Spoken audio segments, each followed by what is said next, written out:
multiple environments in your outdoor living space.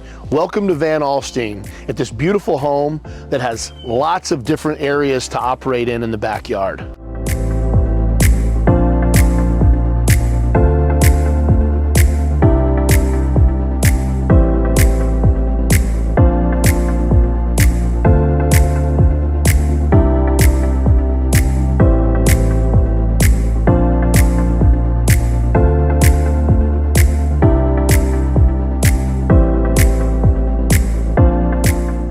So we're going to start right here with the patio that was built with the home.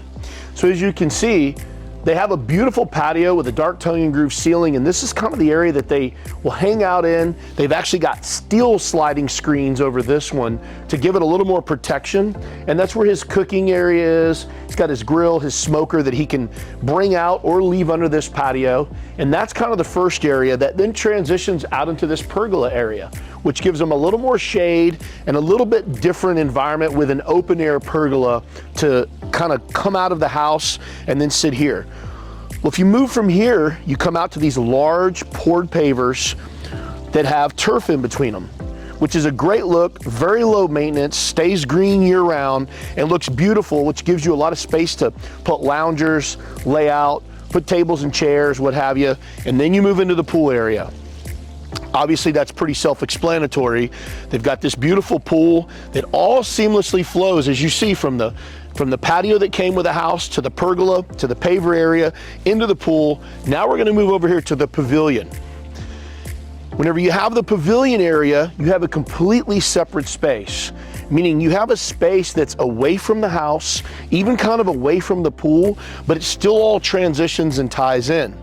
The cool thing about the pavilion is, if you had multiple people over here, or you were entertaining, or you had a party, or you had kids, or whatever it may be, you can have people in all these different areas. So each group of people, even though they're all together, kind of has their own area that they can hang out and visit and spend time, or whatever it is they want to do. So again, you've got 4 areas. You've got the existing patio, the pergola, the poured pavers, the pool, and now the pavilion, actually 5. And so again, coming back to this pavilion, this gives you a retreat where you're more outside. You're away from the house, you're away from the pool, you're out here in this beautiful backyard on this big piece of property. You've got a seating area, you've got a bench all the way around it, so actually this will house a lot of people. If you wanted to move your grill out here and cook out here, you could do that as well. If you wanted to host out here, watch TV, put on a football game, and be more outside with the wind and the air and the sun, this gives you that. And again, it's away from the house, so it gives you a little bit more of an escape. But that being said, having multiple outdoor areas allows you not only to take a break and be somewhere different and give you a different destination, but if you're entertaining, or you have people over, or you're having an event, or Thanksgiving or Christmas or whatever it is, everybody kind of has a place that they can be. And that's the cool part to think about. Anytime you're doing a backyard outdoor living project, think of it that way. Think of it bigger and more than just the simplicity of having a covered structure to get out of the sun, or having a patio off the back of the house, or having your roll down screens to help block the sun, cut down on the wind, keep the bugs out, create privacy.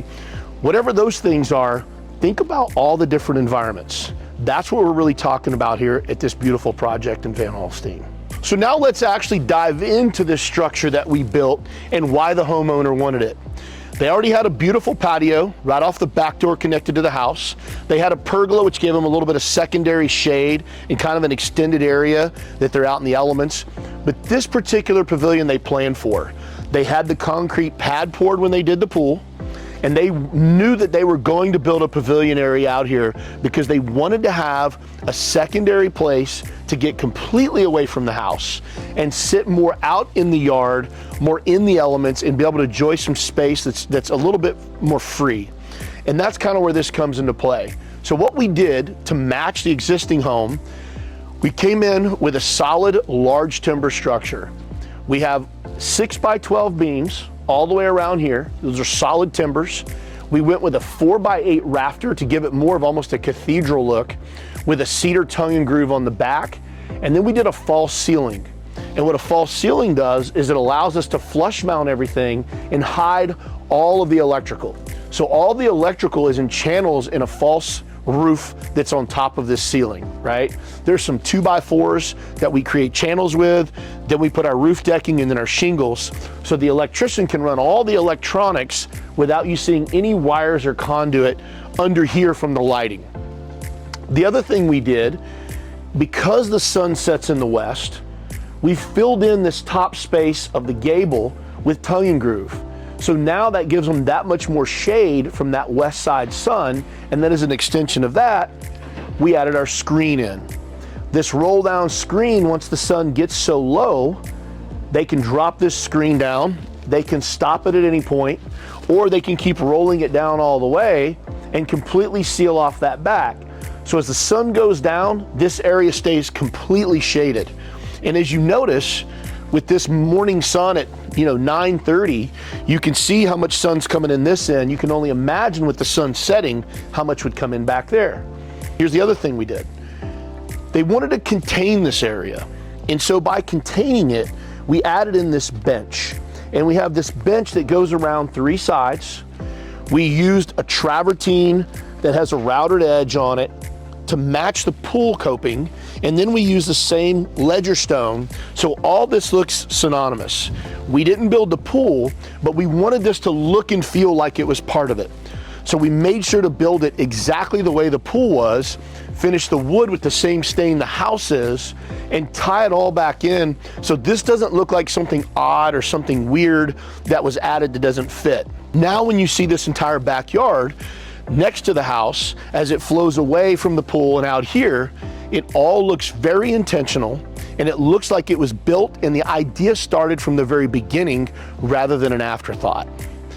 So if you're thinking about doing any of these things, it's always good to think long-term.